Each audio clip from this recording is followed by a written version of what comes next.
Welcome everyone to Monthly Review, the monthly feature in which I talk about the best CDs released in the previous month and get to talk a bit about the CDs that are going to be released in the upcoming month.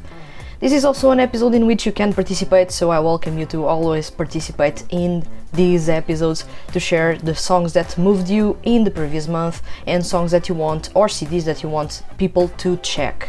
And as you may have noticed, October 2022 wasn't a brilliant month. It was filled with releases, but the releases were from the same old 2D music franchises that release music on a monthly basis. When it comes to variety and uniqueness, there were a couple of artists and 2D groups that managed to pull that off in October 2022, and those are the ones that I'm going to talk about in this episode. So let's start with Best of October 2022. So I have 3 picks in here and I believe all these ones were amazing. And let's start with Jet Rat Fury with Independent. I'm a massive fan of Dear Vocalists, the franchise that is all about rock music, mixing it with drama CDs, really well done drama CDs, and character development. So this is a franchise that I hold really dear and that I follow quite closely. And Jet Rat Fury has had its amazing moments in at least music-wise, but there were some releases that left a little bit to be desired. As of late, however, Jet Rat Fury has been improving the sound as a band, and right now in Independent you have something that you didn't really have back in the day or in previous releases. Jet Rat Fury have an acoustic song in this CD. It sounds crazy for those that follow Jet Rat Fury, and it sounds even crazier for those that follow closely all bands in the Dear Vocalist franchise, as Jet Rat Fury is, alongside Kagaribi, the second most aggressive band in this franchise. Is that actually Jet Rat Fury have a soft side. Actually, seiyuu has a really soft side. And you can see that in Far Away, song that is the coupling track to Independent. And Far Away is a song that is all about dedicating or showing love towards the main character in those CDs, that it is you, at least in the drama CDs with Dummy Head Mike. And this is a song that strays away almost completely from the style of music that Jet Rat Fury usually release. And this is a song in which Natsuki Hanaya goes for sweet, almost lullaby-ish vocals, which is rare once again for Jet Rat Fury and for seiyuu to actually tackle.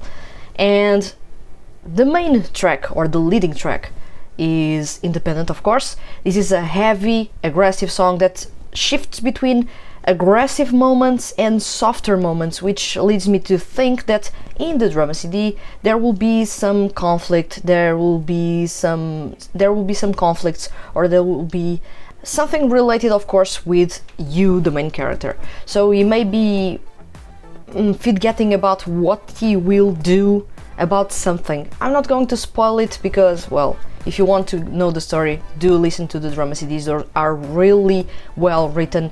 The character development is amazing, and of course the voice acting is top. And of course this is a release that signals the middle of this Unlimited CD series. This is a series that has been shifting a lot in terms of, I wouldn't say quality, but a frequency in which the CDs are released. It was supposed to, that CD series, to wrap up in October, but there have been plenty of delays, successive delays of releases, and this CD that was planned to be released, I guess in August, only now was released. So the CDs are 2 months behind schedule as originally planned. Still, if you do have the time, and issues aside, Jet Rat Fury's Independent is a good CD for you to check. If you love rock music, it is a must check. Now we have Daisuke Ono with Sounds of Love, and let me tell you, this is an amazing CD because Daisuke Ono is risking everything to create something really new, at least for himself. Of course, If you listen to a CD, you're going to notice that there are two different parts. There are drama parts and song parts, and those are basically put together to create one singular story about love and care. So this may be a CD that doesn't click as better or as much with you, perhaps if you do not like drama CDs, or perhaps if you do not like to mix your drama with your music CDs, because this is a CD that features both, and those basically the drama tracks are a preamble to the song, so you need to listen to the drama tracks to fully understand at least the songs. I believe this is a good approach for those that love storytelling in music. I for sure do love storytelling in music, but it may be quite the heavy CD to listen to if you are just looking for something to have fun, and drama tracks usually are not that fun because they are not as dynamic as they should be, or at least that you should expect. Still, the quality is there. The gospelers helped compose and write the lyrics and songs for most of the content in this CD, which is amazing. So most of the times you have the gospelers, the legendary a cappella group, performing in the background, helping or completing the vocals that Daisuke Ono has and that he is delivering. I love this a whole lot. I've said it before when I reviewed the digital singles, that Daisuke Ono is in his best moment so far in his solo career. A pity though that not many people are following his career right now as they were when he was performing EDM music made for the dance floor. Right now that he has matured as a singer and that he now is actually singing well. Let me tell you, he was not singing well when he was performing Kiss Kiss Kiss or Lunar Maria or any of those songs back in the day, but right now he's actually performing really well, and is actually showing skill, something that he was not showing back in the day. Right now he's focusing on skill, on improving himself as a singer, and he's showing that time after time in this CD. So if you do have the time to check it, do check Sounds of Love by Daisuke Ono, because it is a small treasure that may go unnoticed by many people, but that it is overflowing with love, with passion, but not in a cheesy way. It is a really mature, composed way in which those themes are approached, and when you wrap up this CD you want to listen to that story yet again, and that's a testament that this CD is really awesome. So if you do have the time, do not put this CD aside as just another CD by Daisuke Ono. It is a really good one, and it is a concept mini album that it is everything that a fan of storytelling would love. So do check it if you can. And to wrap up, we have Anthos with Tell. Now this is obviously the best release of October 2022. Hands down, the best release of October 2022. Anthos has been improving a whole lot in the last couple of years, and especially in the last couple of months, since the entry or the joining of Shun Horie to the lineup. So he brought a little bit of firepower in the tenor department, which means that you have so many opportunities to have high notes, raspy ones, in the middle of that incredible lineup that was already there for Anthos. So it is quite exciting to see that the group is finally catching, or is finally in a good moment as a septet. So it took some time to adapt to the new lineup, it seems, and right now the group seems to be at its best, at its finest. And when you listen to Tell, you have, first of all, Tell is a song that doesn't follow a normal composition progression. So you do usually have the intro, the first verse, the pre-chorus, the chorus, then the intermission. You may not have an intermission, and then you have the second verse, the second pre-chorus and the second chorus, and then a bridge, and then a last chorus and outro. Usually this is the composition progression or the format that you would follow in pop and rock music. However, this time around you have an intro, a first verse, a second verse, a chorus, a third verse, a chorus, and then you have the last stages of the song that may include, and I'm not recalling it, at least a last chorus and an outro. So you do have a first instance of 45 seconds to 1 minute in which there isn't necessarily a chorus, or at least you do not understand that there is a chorus in there. Why? Because the song has a danceable touch in the verses. However, when you get to the supposed chorus, there isn't any music in the background, at least for the very first part of it. You have instead a cappella. And what better group to do a cappella music than Anthos? With this lineup, Anthos has everything to shine when it comes to a cappella. In Tell, which is a song composed by Leap, which is a composer that is usually working alongside Anthos and has done plenty of awesome remixes and compositions for the group, you have a really interesting song that is minimalistic in every single point. So the instrumental is minimalistic, but the performance is also minimalistic, although not that easy to pull off. So do not think that minimalism equals lack of complexity or lack of depth in the vocal end. No, you have both. You can have simplicity with complexity all in the same place, but you will not necessarily notice that on a first listen. Anthos' Tell, the title track, is really awesome, so do check it if you can.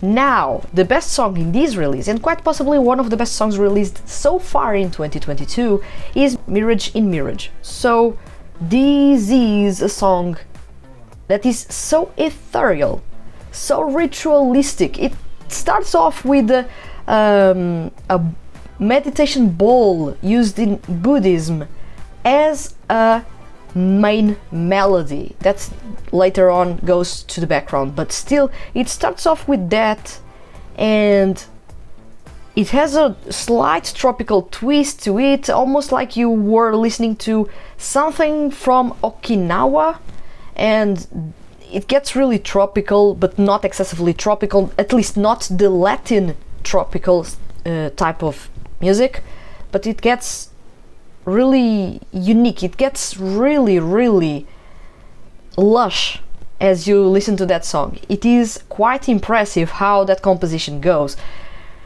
and the way it flows, the way it grows, the way it elevates everything in the chorus. I found myself jamming to this song really early on, which is not common. I was listening to this song and I was already feeling the beat, I was already feeling the bass line, I was already enjoying a whole lot that ritualistic sound that was in the background. It was relaxing in a way, it was made to put you in a trance in another way. So it is really awesome, this song itself, and the performance is stellar. I've said it in the review that Kentito really blew this song out of the charts, so he's going really for beautiful high notes, ad-libs left and right. It's amazing what he can pull off in that performance. Of course, I'm singling him out, but there are other performers. Actually, everyone in that song is performing really well, but Kentito stands out because he got most of the ad-libs leading to the chorus, and it was bloody amazing.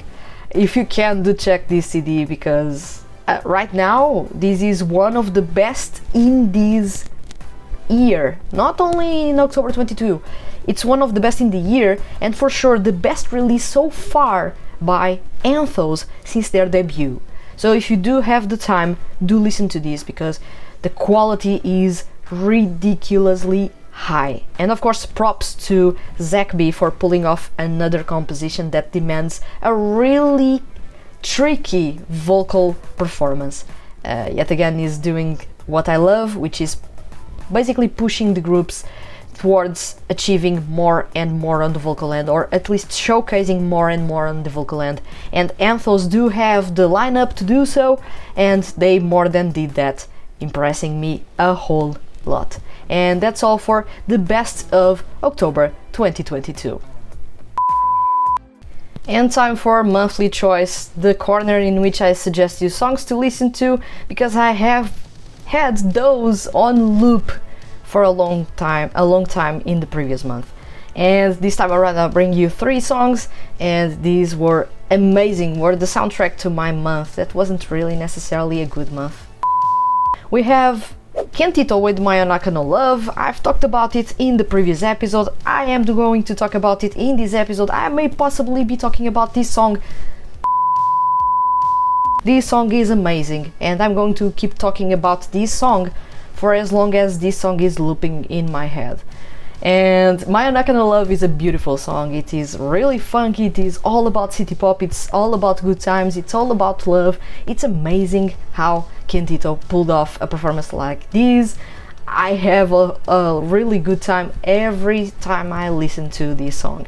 It is made to put a smile on your face, to enjoy a mature approach to love. It is a song that he has a really tasteful, funky sound. It's not really intense, it's not all out, it is really the right measures of funk, and it's so groovy that you will find yourself jamming along to it, dancing or shuffling or tapping your feet or bobbing your head. You will be reacting to this song regardless if you are listening or approaching or at least paying attention to the lyrics or paying attention to anything else. As soon as the song starts playing, you will move to the beat. It is quite amazing how this was composed and how this was performed. So this is a song that has been on loop on my end, and now that Kentito basically announced that he's going to release his first EP next year, I'm really looking forward to see what he can pull off next. So I keep listening to this song in anticipation.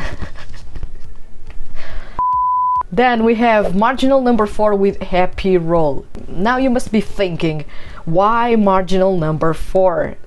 They aren't that good anymore. Stop thinking like that. Please stop thinking like that. Marginal number 4 has changed a whole lot in the last couple of years. However, the group has been less active in the last couple of years as well. So is the quality tied up to the less activity that the group has? Now with less activity the group sounds better? No, not necessarily. Marginal number 4 changed composers. Actually the whole Pythagoras production franchise changed composers. So basically you do not have Mikoto composing the songs anymore, which is to say now the groups can have a different sound, can evolve their sound, can mature their sound. And what you have here is a matured sound. It's a matured approach to their bubbly vibe that is a core to the group. However, with a tasteful touch and with a tasteful approach, with a mature take on those bubbly themes or that bubbly vibe. And what you get in Happy Roll is a throwback 90s hip-hop meets pop music or pop song that is so good. As someone that was born in the early 90s, that's like listening to a song that was on the radio back then. It is really funky, it is groovy, it sounds good, it is a good song in which there are melodies, really warm melodies going on in there. There is a really upbeat, up-tempo beat that is really bassy. There is a bass line that really goes off the charts in there. It's really punchy, and the vocals are bloody awesome. And this is the best that I've heard Marginal number 4 as a group, at least performing a bubbly song. When it comes to ballads, the group does shine in previously released ones, but as it goes to, or as far as it goes to this type of song that is more on the bubbly side, this is their best to date, hands down. It has a really good mix of clean singing with harmonies in the chorus, really sweet vocals in there, and then you have a little bit of rap that is performed by all members in the group, mostly by Toshiki Masuda, but all members in the group. This is a really awesome release, so if you do have the time and money, because unfortunately this CD is not available on streaming platforms, at least at the moment that I am recording this episode, do check this CD because it is awesome. The CD is Happy Roll. The song that I suggested is Happy Roll. And lastly, I'm going to suggest A-Dash's Calling Cat. And Calling Cat is not necessarily the type of song that you would say it is a A-Dash song. A-Dash's songs are really crazy. EDM heavy, with a lot of trance going on in the EDM side of the music, really glitchy at times, really aggressive at others. Guitars are really bonkers usually in his music, but in Calling Cat the sound is refined and it is more contained. You can feel happiness going on in there, which is not something that you feel in other songs by A-Dash. You can feel that there is a realization that something now is good and that he wants to treasure that good. And I love how Calling Cat is really loungy and classy, but it still keeps those moments of craziness that A-Dash has. So this is a song that I listen to a whole lot. As a matter of fact, I listen to that CD a whole lot. However, I do love this song and I will want to recommend it to you as some, or at least as a song that you will enjoy a whole lot, because Ryohei Kimura is an awesome singer. He has grown to be an awesome singer and he has a unique energy to his performances that is really infectious, not necessarily because of A-Dash, but his energy performing is something that is infectious. And of course you have a fantastic song created by Ron that actually managed to deliver here a good balance between what is going on in the story and where NSFW, the band that A-Dash fronts, is actually at. So I do love this song a whole lot. Do check it if you can. And that's all for my suggestions in this monthly choice corner. This episode is sponsored by all the Hand That Feeds HQ's patrons on Patreon. A big thank you for the support. Now it's time for Music in the Horizon, which is to say the corner in which you and I talk about the songs or the CDs that we are most excited for in the next month. Right now we're going to talk about November 2022. So this month there are a lot of CDs, really a lot of different CDs by different artists, aside from the regular 2D music projects that are releasing music monthly. There are a lot of interesting releases dropping this month, and of course the biggest one and the most anticipated one is by far Mamoru Miyano's The Entertainment. Of course, this CD is going to sum up the last, I believe, 5 to 7 years of music in which Mamoru Miyano hasn't released a full-length album. However, what I found, or what I find strange in this CD, is calling a CD that has 12 songs and only 4 of those are new ones, calling that a new CD. It's not necessarily a new CD. You may be saying a new best of album, but not a new CD. Doesn't sound like a new CD when you have 2/3 of the CD being old songs. I do understand that there was a need to compile those songs to create a CD, but it almost arrived late. Imagine if in the future Mamoru Miyano doesn't release a CD for 7-8 years, and then when the CD drops, it's basically all the singles that were released plus one song. That's not a new CD, that's a best of album with a bonus track. And right now what I feel about this CD is that in the 12 songs we have 8 songs that were previously released, which is to say when I'm going to review that CD I'm not even going to review most of the CD again, which is weird and will completely break the immersion. And then you have 4 new songs that I'm hoping will be awesome because the previously released singles were bloody amazing. Mamoru Miyano is really on a really good spell as of late, but to have the opportunity to release basically at least half of the CD new songs and half of the CD previously released songs, King Records opted to have only 4 new songs, and I find that to be underwhelming.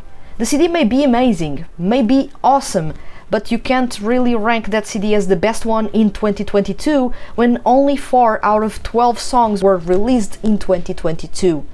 Does it make any sense to you?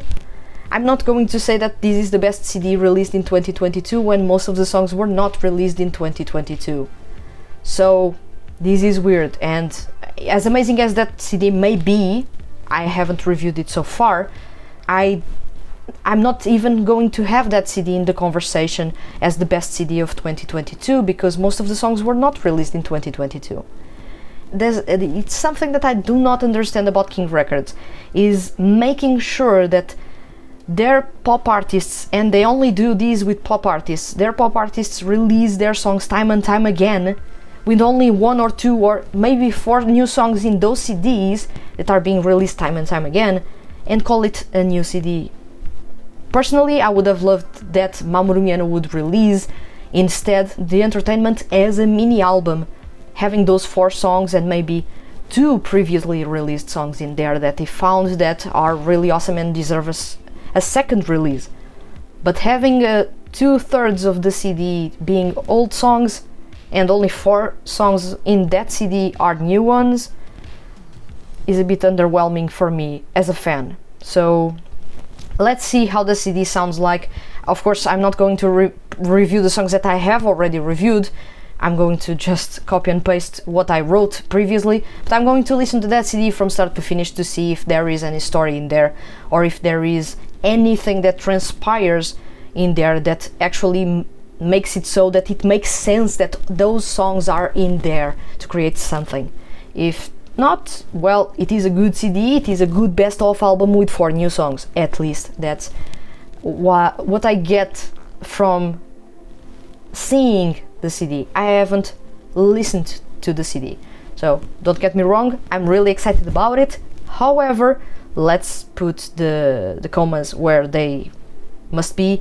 This is not a new CD.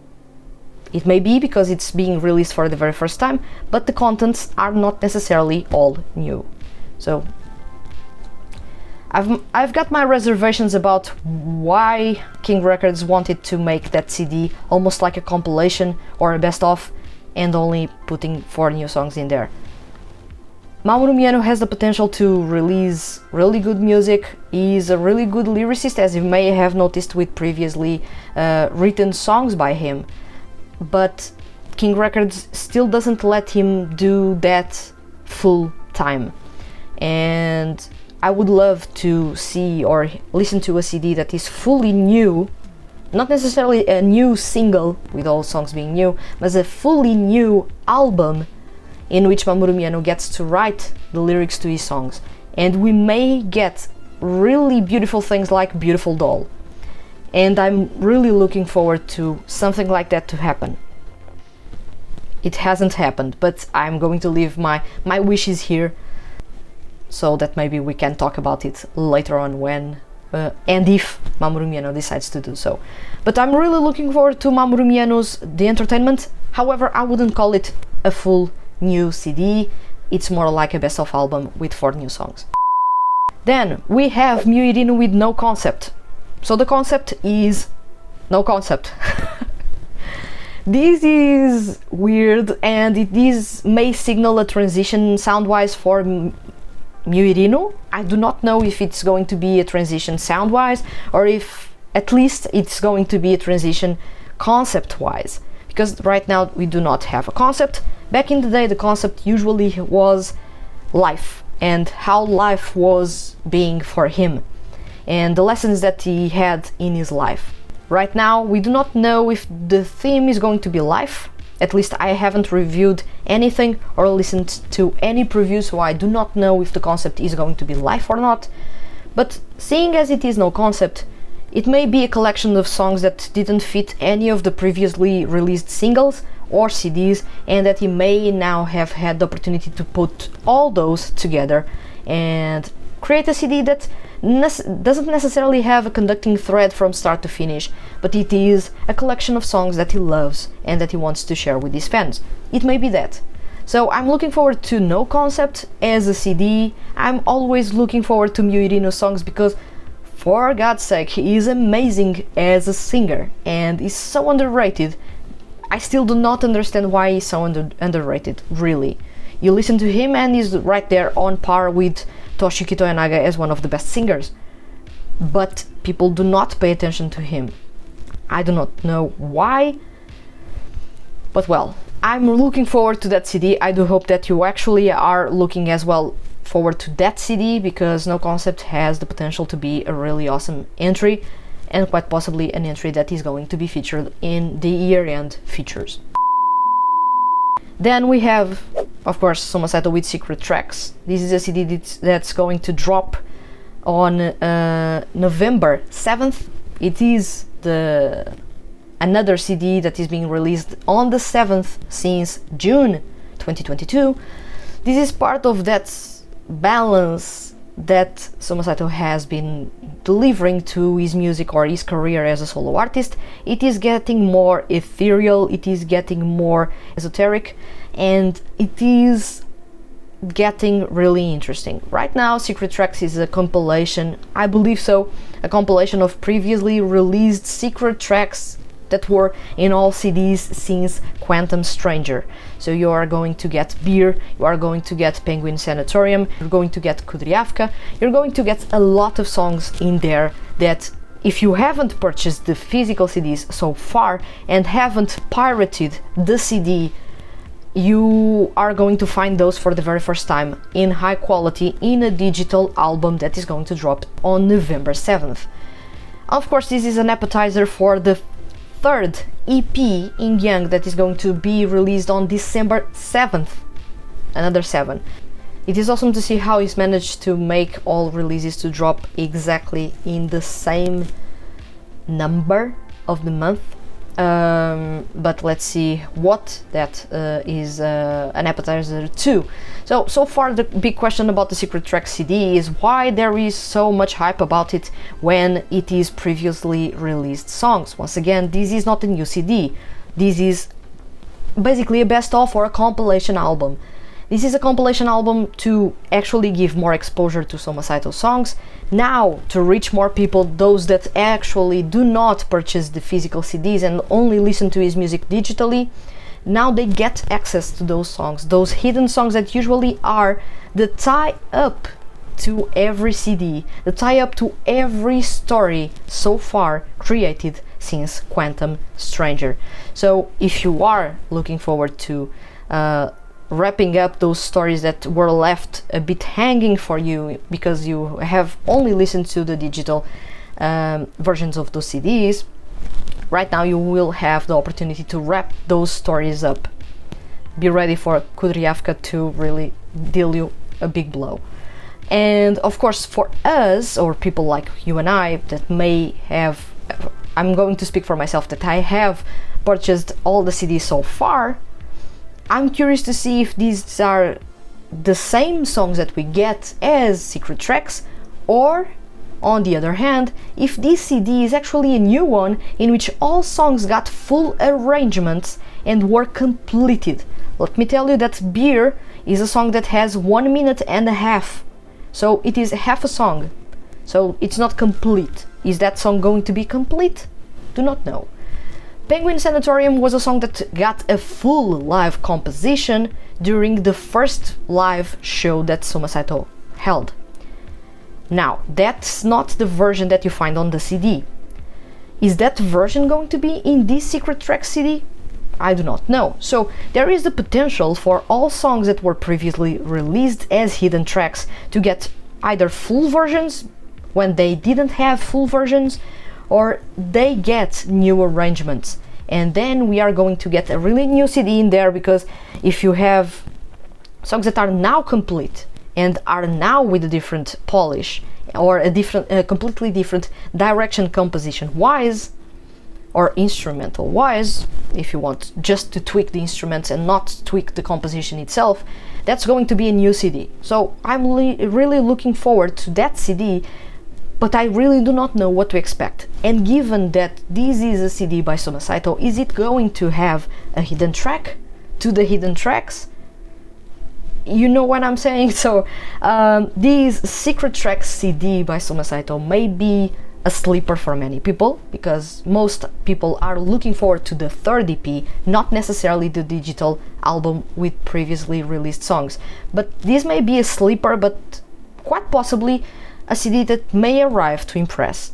Let's see what he can pull off with that digital album. If he's actually pulling off something new, this is going to be really crazy. And on my end, this is everything about the music in the horizon. Let's see which were your picks for the releases you believe are the most exciting for next month, or which is to say November 2022. So now it's time to see which are the CDs that you are looking forward to the most in November 2022. And we have one participation this month. So thank you very much, Naz, for participating in this episode and leaving a couple of suggestions. So Naz says, I always enjoy looking forward to Shugo Nakamura's music and am excited for his new single next month, especially reading that he's had a lot of personal input in these songs. Additionally, getting a new Mamoru Miyano album after quite a while is very exciting. Can't believe it's so soon. Just getting new music from him is exciting enough. True, Shugo Nakamura is releasing a new single this month. It's titled Winner and it is featured as I do not know if it is the opening or the ending theme to Blue Lock, the anime series.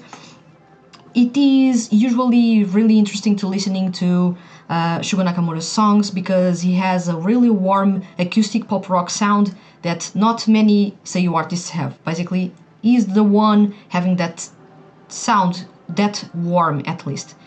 And of course, he's a really good singer-songwriter. He has been releasing really awesome songs so far. I do find his music quite enjoyable to listen to when you want to wind down and have a really good, relaxing time without much care for anything else. So his music is really, really good to that point.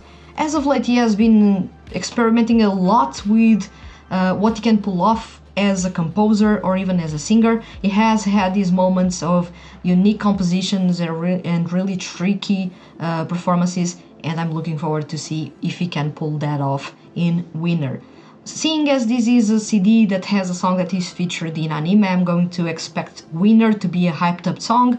However, it can be completely different. So I'm looking forward to see what he can pull off there. And it's good to see that there is excitement for Shugo Nakamura's music because I do not see that much support on the international side of the seiyuu fandom.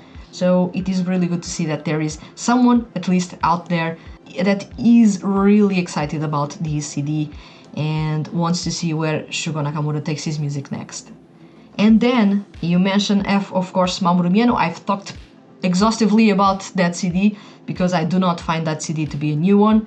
Still, it is really exciting to get new music by Mamoru Miyano. He's a really awesome artist. He has a fantastic voice. He's really an entertainer on stage. So I do look forward to his CD a whole lot.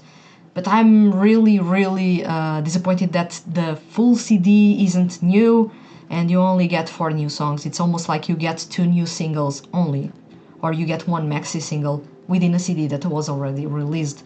So it is a pity in that end, but I'm really looking forward to that CD because it's been a while since Mamoru Miyano released the CD. The last one was The Love, that was really, really fancy and mature. Right now I want to see where Mamoru Miyano takes his music next. Is he going to be even more mature in his approach to love and care and all those feelings about his fans and his family? Or is he going to go the exciting route and go all out with the fun sound that fans usually love? I'm not that big of a fan of that sound, or at least of exciting as a whole, but there are a lot of people that love that concept and love that sound and may be wanting more of that. So I do not know which is going to be the direction for this CD. I would love for Mamoru Miyano to go the direction of Dream On. I love that CD a whole lot. At the same time, I did love The Love a whole lot, so I do want that to happen again, or at least the sound to be in that note. So let's see what Mamoru Miyano can pull off with the entertainment. Once again, my comments aside about how the CD is as a whole are completely different from my excitement. I'm really excited about the CD, even if there are only 4 new songs in there. Thank you very much, Naz, for participating, and I hope you have a lot of fun listening to those CDs and many more that are going to drop in November 2022. And that's all for Music in the Horizon. And it's time for Ask Vanessa, the last corner in this episode. This is a corner in which you ask me questions about 2D music and male seiyuu artists. And seeing as I believe there is someone that left a question here, this is not going to be a Soma Saito corner. Apologies to all Soma Saito's fans. So I'm going to read Naz's question.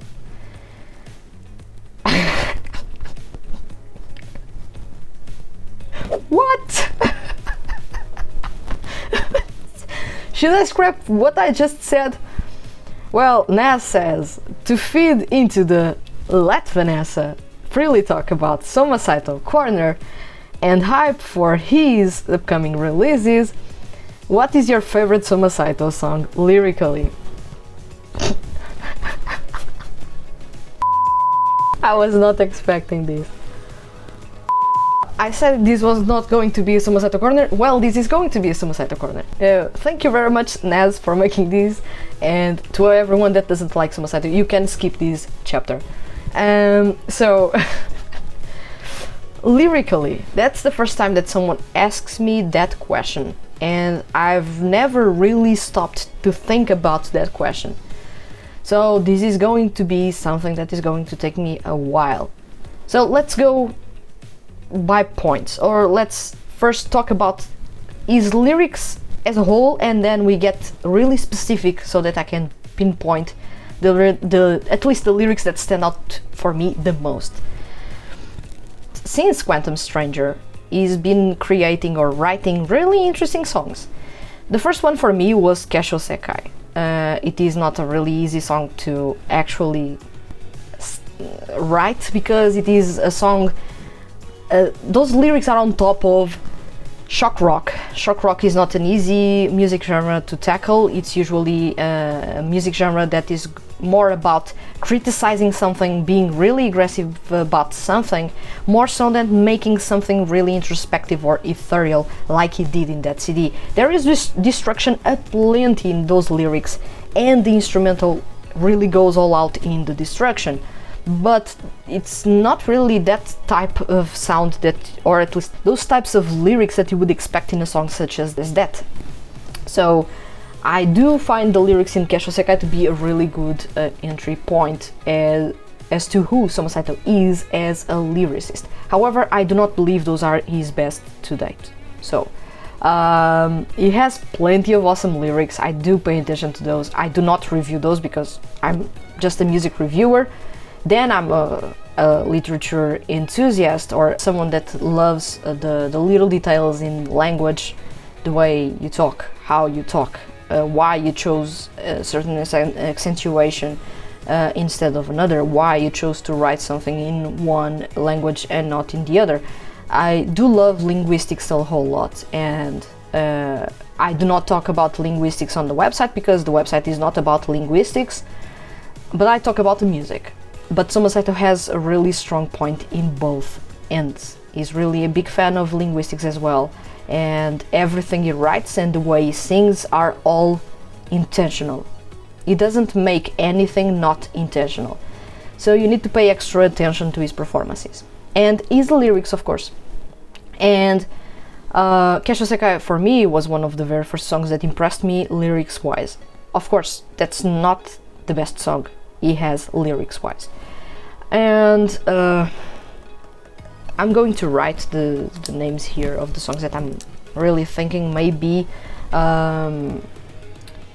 his best lyrics-wise.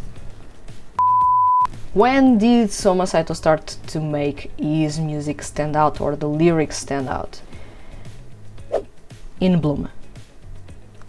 Easily the best CD released by a male seiyuu to date. And I'm talking really big here because My Beautiful Valentine was bloody amazing, but it feels like it needs a part 2. So it is amazing, it's right there with In Bloom, but it feels like it needs a part 2. So In Bloom was a fantastic CD. It is a CD that makes a lot of people cry. It is a CD that is really beautifully written. I'm not going to talk about the compositions right now, I'm going to talk about the lyrics, because lyrics was the question that you made, Naz. And this is a CD that makes you think time and time again. Those lyrics may be cryptic at times, may be about loss at others, and quite open about loss. They may be about desire and lust. They may be about emptiness and depression. They have a little bit of everything. When you see that Soma Saito as a composer and lyricist is writing those songs, you may have to deduce that he has experienced most of what he's writing. You can't write about depression that well without having experienced it. You can't write about loss that well without having experienced it. You can talk about lust and love in that way if you haven't experienced it. So he actually is bringing a lot of his experience, I believe, to his lyrics, and what you get in there are lyrics that talk about experiences of himself, but written from a character point of view, which is not necessarily him, it's someone, and you follow that story from start to finish. I believe that writers, good writers, and lyricists or authors are the ones that do not write much but have a lot of depth. Which is to say, Isana is one of the songs that stands out for me the most. He managed to make a lot of people cry. He managed to make a lot of people avoid this song because they feel really weird emotionally when they listen to it. He made that song connect with the people. He made that song purposely empty at parts for you, listener, to fill in with your experiences and your expectations and your hopes. It is a song that is so beautifully written and so craftily written that when you listen to it, everyone is going to have the same final reaction. They're going to feel lost, they are going to feel lost in there, they're going to be feeling a torrent of emotions that are not necessarily positive. But how people feel that song, they feel that song with different experiences. When I listen to some things about struggles, some things about dreams not coming true, when I listen to Soma Saito's music, some things will click with me more than others, and my input that goes into those lyrics is completely different from someone that actually experienced those feelings that he's actually talking about in those songs, or the feelings that he's making sure come across in those songs. And when I say that everyone listened to Isana and got to cry, I'm not lying. But when I say that everyone that listened to Isana will have different input or experiences to talk about of how those lyrics made them feel, it's also true. So it is the same song for everyone, but everyone has felt that song with different impressions and different experiences. All this to say, a good writer is one that says a lot with very few words. And Soma Saito has managed to pull that off with Isana. It's not a ridiculously complex lyric, it's simple, but the amount of space that he leaves open for you to fill in with your experiences, with your expectations and your dreams and everything, it's what makes the difference from other artists.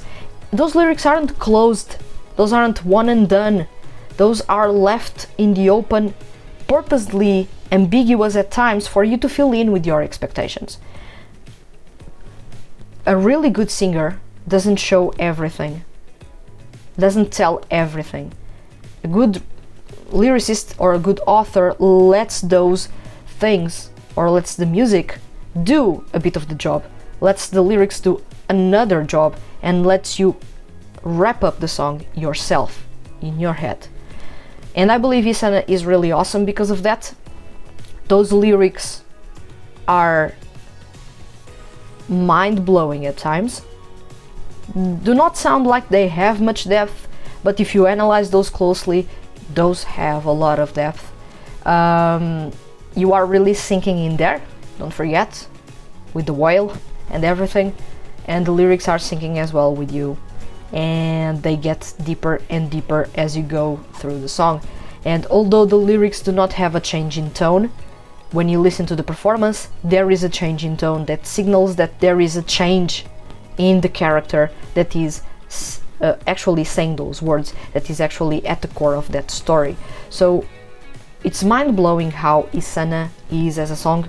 I've said it before that this is easily the best song ever released by a male seiyuu, due to how complex and mind-boggling it is.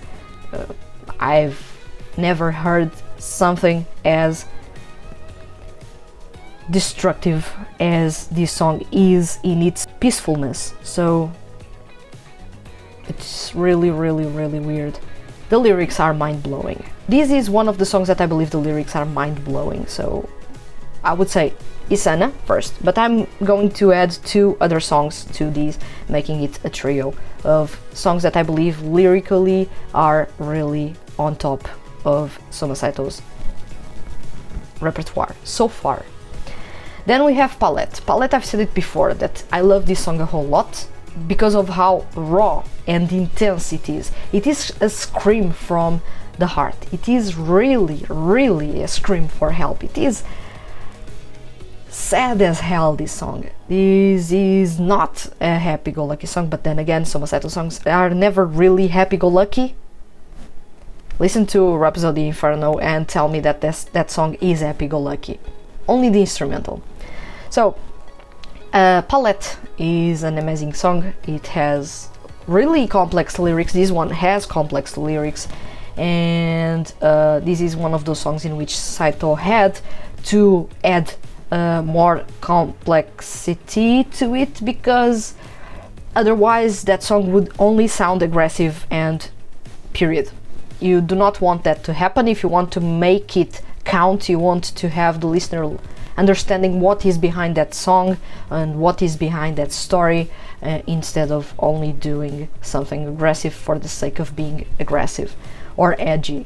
And in this case, Palette is really an emotional song. It's about a lot of things. I'm not going to dive deep into those, but loss, care, nostalgia, it's all in there. Nostalgia is really a big theme in Soma Saito songs. You can see that in Carpool as well, and it's also a song about loss. So you do have that a little bit here and there, but in Palette it seems that that feeling was heightened, and that what you get in there is really a scream your lungs out type of song, in which emotions are raw. What you hear, it's what you get. And Soma Saito's performance is off the charts in there. Lyrics wise, I feel like this is the type of song that needed to be a bit longer than Isana is lyrics wise, and it ends up being slightly more complex if you analyze it closely. Then we have Uzumibi. This is the third song, so you have Isana, Palette and Uzumibi. Uzumibi is another song that lyrics-wise is impressive. Once again, it's really on brand with Palette, and it's slightly on brand with Isana. Why? Because you have the destruction in Isana with periods of quietness, but you also have the raw emotions pouring out, like you have in Palette. And that shows in the lyrics. Lyrics that are really cryptic at first, you have to have that into attention. Soma Saito's lyrics usually are cryptic as hell. It makes sure that you have to read it once, twice, thrice, maybe, to understand what he's actually talking about, at times, of course. And this song is one of those. It's about a descent to madness, and it really feels like it if you listen to the lyrics and you are searching for something, you are trying to leave something, you want to do something different, but you are really not finding the answer or the exit, and you are really going to stay in that dreamlike state. You are really going to remain in that surrealistic soundscape, because you can't leave. You won't leave. You really want just to trash everything around you. You want to really let your emotions go. You want to scream, but you know that no one is listening. That's the feeling you get when you listen to those lyrics. It's that you are screaming, but no one is actually paying attention to you. It's really one of those things that make you think what may be behind those lyrics, which is the experience that is behind those lyrics, because those lyrics are really different from what Soma Saito usually writes. He is writing darker and darker stuff the more music he releases. Not that I have any problems with that. I do welcome more music that is dark, but he's going darker and darker in what he writes, and this may not necessarily be something that comes from his tastes in literature or things that he wanted to write for a character. It may be personal experiences, which leads me to say, what the heck is going on? Because if you listen to My Beautiful Valentine, that CD is dark as hell. Awesome, but dark as hell. And if you listen to In Bloom, it's the same thing. It's dark as hell. And right now we are going to get Yin Yang, which is going to be dark as hell. So what were the experiences that were behind those songs?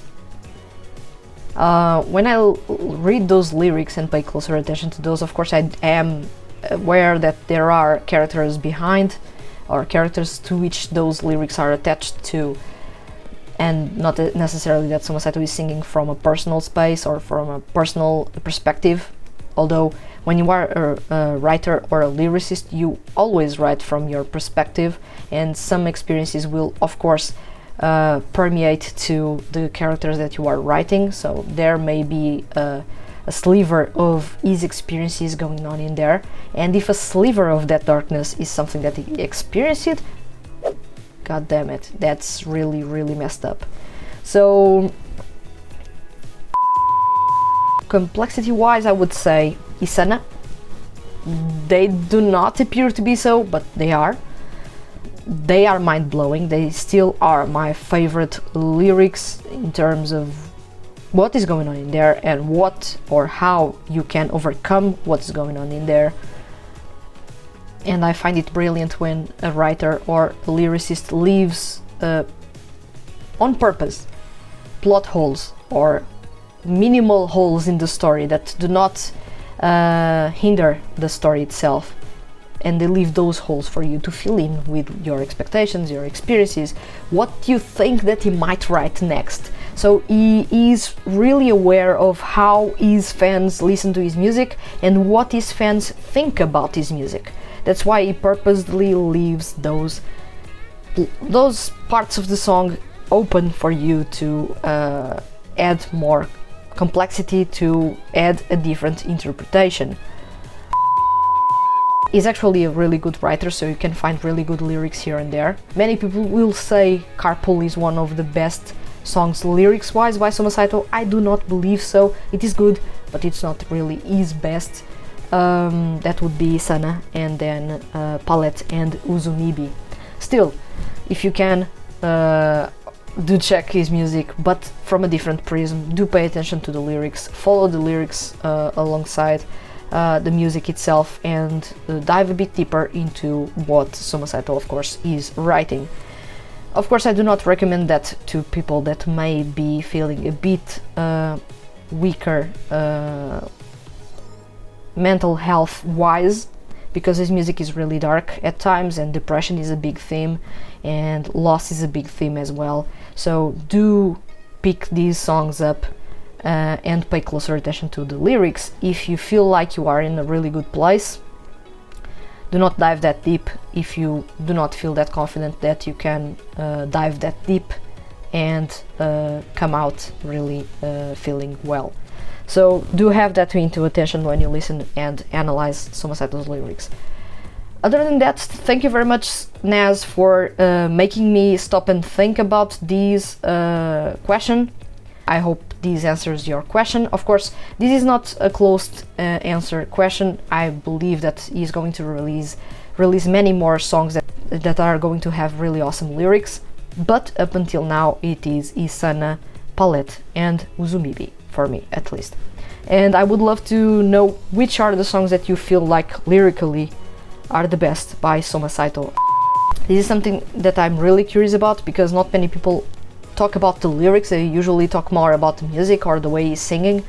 I would love to see, or at least know, at least from you, Naz, and of course all other people watching this episode, which are the lyrics that you feel that in which Soma Saito actually pulled off his best so far, and why. This would be really awesome to know. And with that being said, thank you very much for participating, Naz, and for leaving your question. Once again, do participate, because I love to get your impressions on the CDs that were released and CDs that are going to be released. So I do love to talk about music, so do talk about music if you feel like it, and I'll see you guys soon.